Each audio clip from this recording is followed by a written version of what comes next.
வணக்கம். தமிழ் ஜனம் செய்திகளுக்காக நான் திவ்யா உதயபாஸ்கர். முதலில் இந்நேரத்திற்கான தலைப்புச் செய்திகளை பார்க்கலாம்.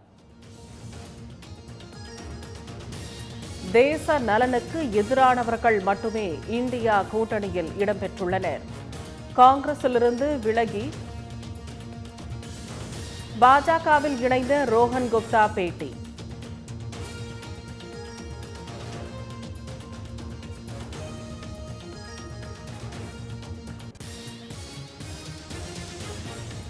சந்திரசேகர ராவ் மகள் கவிதாவை கைது செய்த சிபிஐ. மதுபான கொள்கை முறைகேடு வழக்கில் நடவடிக்கை.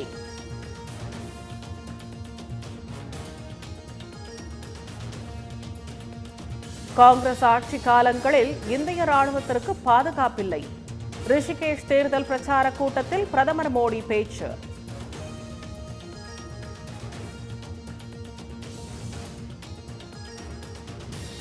தமிழ்நாட்டு அதிகாரிகளின் செல்போன்கள் ஒட்டு கேட்கப்படுவதாக அண்ணாமலை குற்றச்சாட்டு. ஊடகங்களை திமுக அரசு மிரட்டுவதாகவும் விமர்சனம்.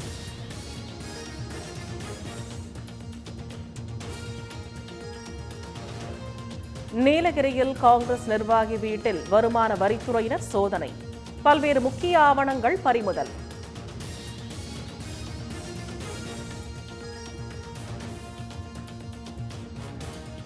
தமிழகத்தில் அடுத்த 3 நாட்களுக்கு லேசானது முதல் மிதமான மழை பெய்ய வாய்ப்பு.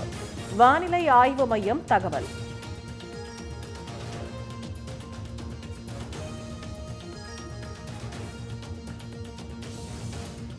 திருப்பூரில் ரம்ஜானையொட்டி நீண்ட வரிசையில் நின்று பிரியாணி வாங்க அலைமோதிய கூட்டம். 20 டன் பிரியாணி ஒரே நாளில் விற்பனை.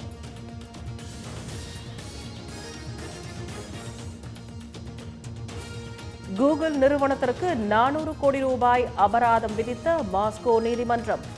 சர்ச்சைக்குரிய கருத்துக்களை நீக்க மறுத்ததால் நடவடிக்கை.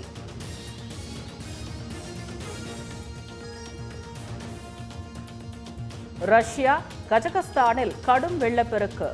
முக்கிய நகரங்கள் கிராமங்களை சூழ்ந்த வெள்ள நீர்.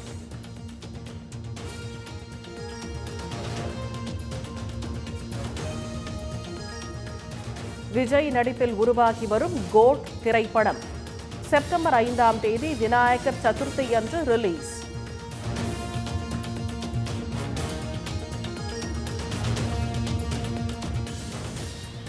ஐபிஎல் போட்டியில் பெங்களூரு மும்பை இன்று மோதல். வெல்லப்போவது யார் என ரசிகர்கள் எதிர்பார்ப்பு.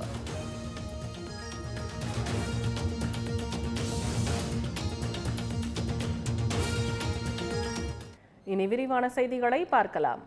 தேசத்திற்கு எதிரானவர்கள் மட்டுமே இந்தியா கூட்டணியில் இடம்பெற்றுள்ளதாக காங்கிரசிலிருந்து விலகிய பாஜகவில் சேர்ந்துள்ள ரோஹன் குப்தா தெரிவித்துள்ளார். புதுதில்லியில் மத்திய அமைச்சர் ஹர்தீப் சிங் பூரி, பாஜக பொதுச் செயலாளர் வினோத் தாவ்டே முன்னிலையில் ரோஹன் குப்தா பாஜகவில் இணைந்தார். பின்னர் செய்தியாளரிடம் பேசிய அவர், கடந்த 2 ஆண்டுகளாக காங்கிரஸ் கட்சி அராஜகவாதிகளின் கட்டுக்குள் சென்றுவிட்டதாக விமர்சித்தார். கட்சிக்கு உண்மையாக உழைப்பவர்களுக்கு உரிய அங்கீகாரத்தை காங்கிரஸ் வழங்குவதில்லை என்றும் அவர் குற்றம் சாட்டினார். காங்கிரஸ் கட்சி தலைவர்களுக்குள் கருத்து வேறுபாடுகள் அதிகரித்துள்ளதாகவும் ரோஹன் குப்தா தெரிவித்தார்.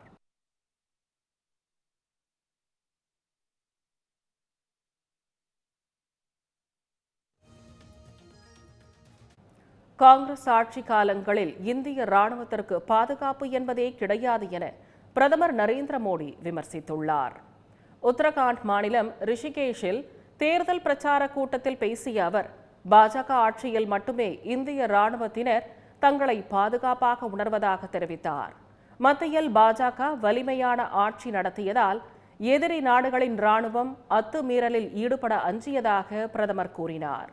காங்கிரஸ் ஆட்சி காலத்தில் தொடர்ச்சியான அத்துமீறலில் பாகிஸ்தான் ராணுவம் ஈடுபட்டதாகவும் அவர் விமர்சித்தார்.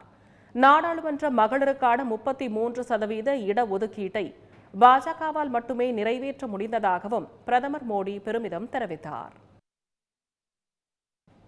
திமுக அரசுக்கு எதிராக செய்தி வெளியிடும் ஊடகங்கள் மிரட்டப்படுவதாக பாஜக மாநில தலைவர் அண்ணாமலை குற்றம் சாட்டியுள்ளார். கோவையில் பாஜக மாநில தலைவர் அண்ணாமலை செய்தியாளர்களை சந்தித்தார்.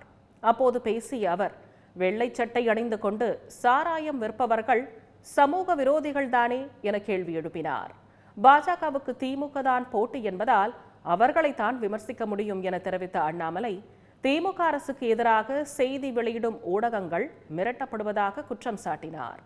மேலும் போதைப் பொருள் கடத்தல் கும்பல் கதாபாத்திரமான ரோலெக்ஸ் என்ற பெயரை குழந்தைகளுக்கு உதயநிதி வைப்பதாக அவர் விமர்சித்தார். நேற்று ஒரு குழந்தைக்கு பேர் வைக்க உதயநிதி ஸ்டாலின் கேட்கிறார். என்ன பேர் வச்சிருக்காரு தெரியுமா சார்? என்ன பேர் வச்சாரு தெரியுமா? ரோலெக்ஸ் பேர் வச்சிருக்காரு. ரோலெக்ஸ் வாட்ச் இல்லைங்க. இவங்க தான் ஒரு படம் எடுத்தாரு. நம்ம கமலஹாசன் சார். என்ன படங்க? அதுல அந்த ட்ரக் கிங் பின் பேர் என்னங்க? விக்ரம் படம். அதுல ட்ரக் விக்ரம் பேர் என்னங்க? ரோலெக்ஸ். மனசு பேர் வச்சாலும் ரோலெக்ஸ் தானே. அதனால பாருங்க, இப்படித்தான் வந்து அப்படியே சுத்திட்டு அதுக்கப்புறம் அரசியல் மாற்றம் பேசுறாங்க. திமுக என்றாலே வாரிசு அரசியல்தான் என தென்சென்னை பாஜக வேட்பாளர் தமிழிசை சவுந்தரராஜன் விமர்சித்துள்ளார். தேர்தல் பரிப்புரையின் போது செய்தியாளர்களுக்கு அவர் அளித்த பேட்டியை தற்போது பார்க்கலாம். போய் பாருங்க, பள்ளிக்கர நேரத்துல வெள்ளம் வர வைக்கிற அளவுக்கு மோசமா இந்த சென்னையை வச்சுட்டு வெள்ளம் வந்த அப்புறம் வரலன்னா வெள்ளத்தை ஏன் வர வச்சீங்க? வெள்ளம் எப்படி வந்தது? கோயிலம்பாக்கம் கெனால போய் பாருங்க, பக்கிங்ஹாம் கெனால போய் பாருங்க. என்ன ஆட்சி நமக்கு? அவலட்சணமான ஆட்சி. இன்னைக்கு டிசம்பர் வந்தா மக்களுக்கு திக்கு திக்கு திக்கு திக்குன்னு இருக்குது. இப்படிதான் ஆட்சி நடத்துவாங்களா? தங்கம் விலை சவரனுக்கு 160 ரூபாய் உயர்ந்து 53,800 ரூபாய்க்கு விற்பனை செய்யப்படுகிறது. தங்கம் விலை கடந்த மாதம் முதலே ஏறுமுகத்தோடு காணப்படும் நிலையில் இன்று மேலும் உயர்ந்துள்ளது. அதன்படி சென்னையில் ஆபரண தங்கத்தின் விலை இன்று சவரனுக்கு 160 ரூபாய் உயர்ந்து 53,800 ரூபாய்க்கு விற்பனை செய்யப்படுகிறது. 1 கிராம் தங்கம் 20 ரூபாய் உயர்ந்து 6,725 ரூபாய்க்கு விற்பனை செய்யப்பட்டு வருகிறது. வெள்ளியின் விலை கிராமுக்கு 50 காசுகள் குறைந்து 88 ரூபாய் 50 காசுக்கு விற்பனை செய்யப்படுகிறது.